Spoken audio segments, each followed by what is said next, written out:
Americans see news reports about the plight of the Uyghurs. They are told these Muslims living in the western China province of Xinjiang are abused by the ruling Han Chinese, and over 1 million are imprisoned in camps where they are forced to perform slave labor. As a result, China must be constantly denounced for this abuse, and sanctions imposed on any Chinese business exploiting this slave labor. The United States State Department claims, quote, "These entities have been implicated in human rights violations and abuses in the implementation of China's campaign of repression, mass arbitrary detention, and high-technology surveillance against Uyghurs, Kazakhs, and other members of Muslim minority groups." End quote. This is false and based on lies promoted by the American CIA.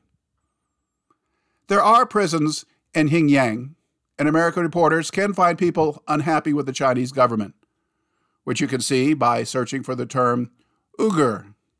The internet and YouTube show many results with anti-China propaganda about Uyghur repression. Search for the term American, and you find nothing about the massive American prison system. Per capita, the United States has more citizens incarcerated than any other nation. China's incarceration rate is only 118 per 100,000 people, 5 times less than the United States. China does require prisoners to work, as does the United States. This saves money and helps prisoners develop a work ethic while learning skills. The world's largest prison labor organization is run by the United States, called UNICOR. The federal government makes this very low-cost labor available to American corporations. This is just the federal government. American states also have large prison labor programs, and they don't just do farm work, but complex tasks. No one criticizes American slave labor because our media ignores it. Yet Americans see frequent news reports about evil Chinese prison labor. Uyghurs are not saints. They commit crimes, just like Americans. Uyghur political activists get into legal troubles with their government, just like the hundreds of Americans arrested after the January 6, 2021 protests in Washington, D.C. Most were prosecuted for trespassing and conspiracy to overthrow their government. They trespassed in a government building during visiting hours. None had weapons, no plan existed, and the main instigators were covert law enforcement officers. Yet nearly all were convicted and dozens sentenced to years in prison for protesting. During the American invasion of Afghanistan, Uyghur extremists fought against U.S. soldiers. They were supported by the Uyghur Islamic organization known as the Eastern Turkestan Islamic Movement, which the U.S. State Department placed on its official list of terrorist groups. 22 Uyghur fighters were captured and sent to the American Guantanamo prison camp in Cuba. Over the past 3 decades, Turkestan Islamic groups perpetrated over 200 terrorist acts inside China, including blowing up vehicles and markets and assassinating Chinese government officials. As a result, China's Xinjiang province has a large police presence. They don't harass regular citizens who are thankful at the tremendous economic success of their province the past 2 decades. Independent Western journalists read corporate stories about Uyghur oppression.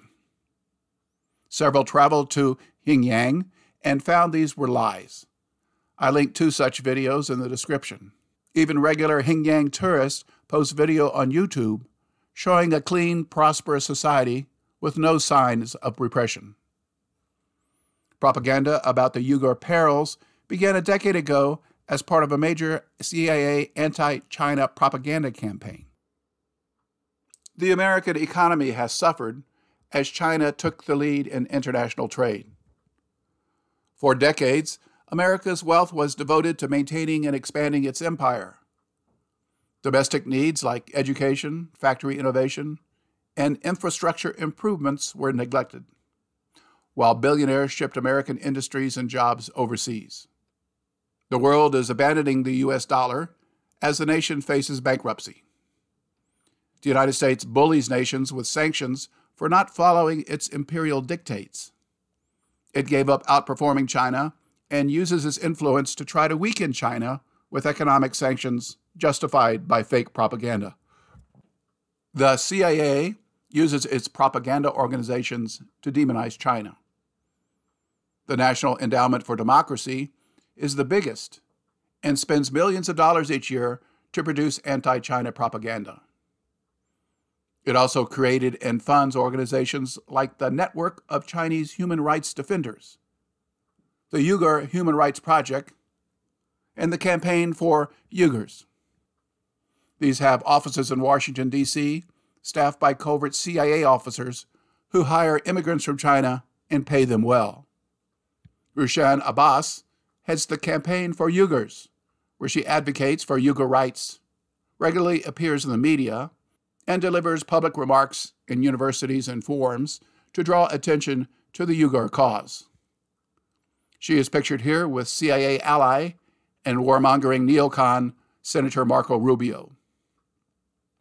Abbas graduated from college in China and was never persecuted. She immigrated to the United States and found a well-paid job with the U.S. military interpreting interrogations of Uyghur prisoners at the Guantanamo prison, and then became a CIA-funded propagandist.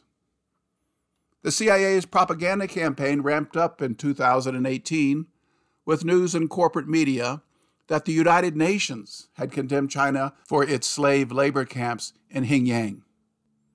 This lie was based on comments from someone on the UN Committee for the Elimination of Racial Discrimination. It has one American member, Gay McDougall, who commented at a meeting that she was, quote, deeply concerned about credible reports alleging mass detentions of millions of Uyghurs in internment camps, end quote. She provided no evidence, is not a China scholar, and had never been to Xinjiang.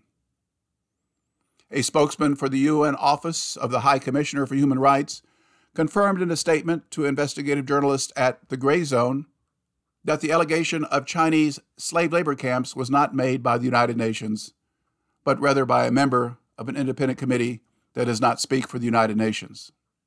See the article linked in the description. Nevertheless, McDougall's comment appeared in dozens of major news reports asserting the United Nations had confirmed and condemned Chinese slave labor camps in Xinjiang.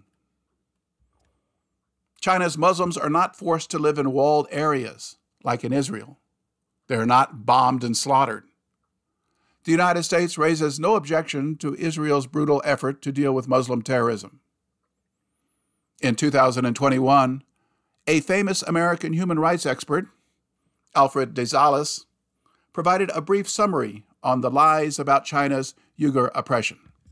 I was surprised. I'm an American. I would expect that the country reports on human rights issued by the Department of State would be professional. I think this is shoddy. There is a prehistory. This is not the first time. Certainly the United States is not in a position to criticize other countries either on issues of racism or on issues of crimes against humanity, genocide, etc. Nobody gives a damn in Washington about the human rights of Uyghurs. This is a ploy. This is just a very transparent instrumentalization of the situation in Xinjiang in order to score political points against China. We've seen an increasing xenophobia. It's understandable. The United States likes its position as number one. It's the hegemon. Enjoyed the fact that for a period there was a unilateral, or rather unipolar world, that the United States could dictate policy for everybody. Well, things change. Now we live in a multipolar world. We have methods, mechanisms, monitoring bodies. Let's do it without propaganda, without xenophobia. If there are questions about re-education camps, forced labor, etc., China has already invited the United Nations to send a commission of inquiry to do some fact-finding on the ground. I think it's a logical thing to do. If you look at the organizations that have been peddling this kind of information, they're mostly United States-based think tanks or non-governmental organizations. But if you look at their sources of financing, you find out that they are essentially financed by the National Endowment for Democracy and by US aid. So their objectivity, their independence is very much in question. The mainstream media concentrates on the evidence-free charge, does not bother to look for solid evidence. It was picked up by the mainstream media. It was magnified by the mainstream media. It was disseminated worldwide. The East Turkestan separatist movement, they have demonstrably committed terrorist acts throughout Xinjiang, not just now, but for the last 35 years. There is justification to tackle the terrorist problem in Xinjiang. You have an obligation as a state to maintain law and order. You have to take appropriate action proportionate to the danger. And I believe that that is what was done. There are thousands of mosques in China, and they function. And these people go to their prayers, etc., etc. They're not being molested in exercising their religion. One thing that I noticed for Xinjiang is that even the money is in Uyghur language. The streets are in both Chinese and Uyghur. So it's not like minorities are being deprived of their language. They do have minority rights.